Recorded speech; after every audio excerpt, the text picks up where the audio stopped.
Mahaveer Raj B ಶೆಟ್ಟಿಯವರ ಹೊಸ ಪಾತ್ರದ ಹೆಸರು. ಸದ್ಯ ಕರುಣಾಕರ್ ಗುರೂಜಿಯಾಗಿ ಅಭಿಮಾನಿಗಳ ಹೃದಯ ಗೆದ್ದಿರುವ ರಾಜ್ ಬಿ ಶೆಟ್ಟಿ ಇದೀಗ ಮತ್ತೊಂದು ವಿಭಿನ್ನ ಪಾತ್ರದ ಮೂಲಕ ಅಭಿಮಾನಿಗಳ ಮುಂದೆ ಬರ್ತಾ ಇದ್ದಾರೆ. ಅಂದಹಾಗೆ ರಾಜ್ ಶೆಟ್ಟಿ ಕಾಣಿಸ್ಕೊಳ್ತಾ ಇರೋದು ಈಗಾಗಲೇ ಭಾರಿ ನಿರೀಕ್ಷೆ ಮತ್ತು ಕುತೂಹಲ ಮೂಡಿಸಿರುವುದು ಕರಾವಳಿ. ಗುರುದತ್ ಗಾಣಿಗ ನಿರ್ದೇಶನದಲ್ಲಿ ಮೂಡಿ ಬರ್ತಾ ಇರುವ ಕರಾವಳಿ ಸಿನಿಮಾದಲ್ಲಿ ರಾಜ್ ಬಿ ಶೆಟ್ಟಿ ಪ್ರಮುಖ ಪಾತ್ರದಲ್ಲಿ ನಟಿಸ್ತಾ ಇದ್ದಾರೆ. ಪ್ರಜ್ವಲ್ ದೇವರಾಜ್ ನಾಯಕನಾಗಿ ಕಾಣಿಸಿಕೊಳ್ಳುತ್ತಿರುವ ಕರಾವಳಿ ಸಿನಿಮಾಗೆ ರಾಜ್ ಬಿ ಶೆಟ್ಟಿ ಎಂಟ್ರಿ ಕೊಟ್ಟಿದ್ದಾರೆ. ರಾಜ್ ಎಂಟ್ರಿಯಿಂದ ಕರಾವಳಿ ಸಿನಿಮಾದ ಮೇಲಿನ ನಿರೀಕ್ಷೆ ದುಪ್ಪಟ್ಟಾಗಿದೆ. ಸದ್ಯ ರಾಜ್ ಬಿ ಶೆಟ್ಟಿಯವರ ಪಾತ್ರ ಪರಿಚಯದ ಟೀಸರ್ ರಿಲೀಸ್ ಕೂಡ ಆಗಿದೆ. ರಾಜ್ ಬಿ ಶೆಟ್ಟಿ ಲುಕ್ ಆಕರ್ಷಕವಾಗಿದ್ದು, ಯಾವ ಪಾತ್ರ ಎನ್ನುವ ಕುತೂಹಲ ಹೆಚ್ಚಾಗಿದೆ. ಎರಡು ಕೋಣಗಳ ಮಧ್ಯೆ ನಿಂತು ದಿಟ್ಟಿಸಿ ನೋಡುತ್ತಿರುವ ರಾಜ್ ಬಿ ಶೆಟ್ಟಿ ಒಂದು ಕೈಯಲ್ಲಿ ಪಂಜು ಹಿಡಿದು ಕಾಣಿಸಿಕೊಂಡಿದ್ದಾರೆ.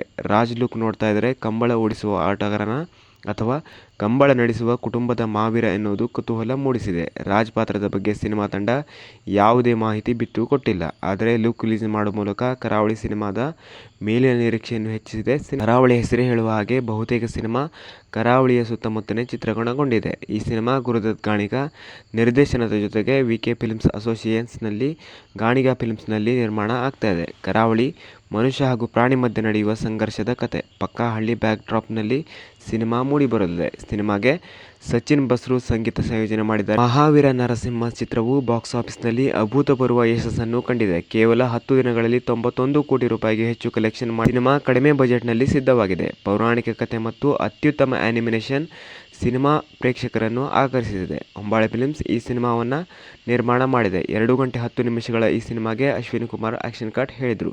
ಸಿನಿಮಾ ಮಾತ್ರ ಇನ್ನೂ ಥಿಯೇಟರ್ನಲ್ಲಿ ಭರ್ಜರಿಯಾಗಿ ರನ್ನಿಂಗ್ ಆಗ್ತಾ ಇದೆ. ಈ ಸಿನಿಮಾ ಜುಲೈ 25ರಂದು ಬಿಡುಗಡೆಯಾಗಿತ್ತು. ಕೇವಲ 10 ದಿನಗಳಲ್ಲಿ ಈ ಚಿತ್ರ 91 ಕೋಟಿ ರುಗಳಿಗೂ ಹೆಚ್ಚು ಕಲೆಕ್ಷನ್ ಮಾಡಿದೆ. ವಿಶ್ವ ಬಾಕ್ಸ್ ಆಫೀಸ್ನಲ್ಲಿ 100 ಕೋಟಿ ರೂಪಾಯಿ ಗಡಿ ದಾಟಿದೆ. ಈ ಸಿನಿಮಾದ ಬಜೆಟ್ ಕೇವಲ 5 ಕೋಟಿ ರೂಪಾಯಿ ಅಂತ ಹೇಳಲಾಗ್ತದೆ. ಇನ್ನು ಕಾಂತಾರ ಸಿನಿಮಾದ ಸೀಕ್ವೆಲ್ ಮಾಡೋಕ್ಕೆ ಸಿನಿಮಾ ತಂಡ ತೆರೆಮರೆಯಲ್ಲಿ ಯೋಜನೆಗಳು ನಡೆಯುತ್ತಿವೆ ಅಂತೆ. ಸೀಕ್ವೆಲ್ಗಾಗಿ ಟಾಲಿವುಡ್ ನಟ ಜೂನಿಯರ್ NTR ಅವರಿಗೆ ಚಿತ್ರತಂಡ ಮಣೆ ಹಾಕಿದೆ. ಸದ್ಯ ಜೂನಿಯರ್ NTR ಪ್ರಶಾಂತ್ ನೀಲ್ ನಿರ್ದೇಶನದ ಸಿನಿಮಾದಲ್ಲಿ ಬ್ಯುಸಿ ಆಗಿದ್ದಾರೆ. ಈ ಮಧ್ಯೆ ಬಾಲಿವುಡ್ನಲ್ಲಿ ಹೃತಿಕ್ ರೋಷನ್ ಜೊತೆ ಸಿನಿಮಾ ಮಾಡ್ತಾ ಇದ್ದಾರೆ ಯಂಗ್ ಟೈಗರ್. ಅದು ಆಗಸ್ಟ್ 15ಕ್ಕೆ ರಿಲೀಸ್ ಆಗಲಿದೆ. ವಾರ್ 2 ಜೂನಿಯರ್ NTR ಕನ್ನಡಕ್ಕೆ ಬಂದರೆ ಚೆನ್ನಾಗಿರುತ್ತೆ ಅನ್ನೋ ಅಭಿಪ್ರಾಯಗಳ ನಡುವೆ ಹೊಂಬಾಳೆ ಫಿಲ್ಮ್ಸ್ ಜೂನಿಯರ್ NTR ಅವರನ್ನ ಕಾಂತಾರ ಸೀಕ್ವೆಲ್ಗೆ ಕರೆತರುತ್ತಾ ಎಂಬ ಕುತೂಹಲ ಕೂಡ ಹೆಚ್ಚಾಗಿದೆ. ಈ ಬಗ್ಗೆ ಚಿತ್ರತಂಡವಾಗಲಿ ಅಥವಾ ನಿರ್ಮಾಣ ಸಂಸ್ಥೆಯಾಗಲಿ ಅಧಿಕೃತ ಮಾಹಿತಿ ಹೇಳಿಕೊಂಡಿಲ್ಲ. ಸೂಪರ್ ಸೋ ರಿಲೀಸ್ ಆಗಿ ಸುಮಾರು ದಿನಗಳಾದರೂ ಕೋಟಿಗಳ ಲೆಕ್ಕದಲ್ಲಿ ನಿರ್ಮಾಪಕರ ಜೇಬು ತುಂಬುತ್ತಾ ಇದೆ. ಒಟ್ಟಾರೆ 11 ದಿನಗಳಲ್ಲಿ ಈ ಸಿನಿಮಾ ಎಲ್ಲ ಕಡೆಯಿಂದಲೂ ಕಲೆ ಹಾಕಿದ್ದು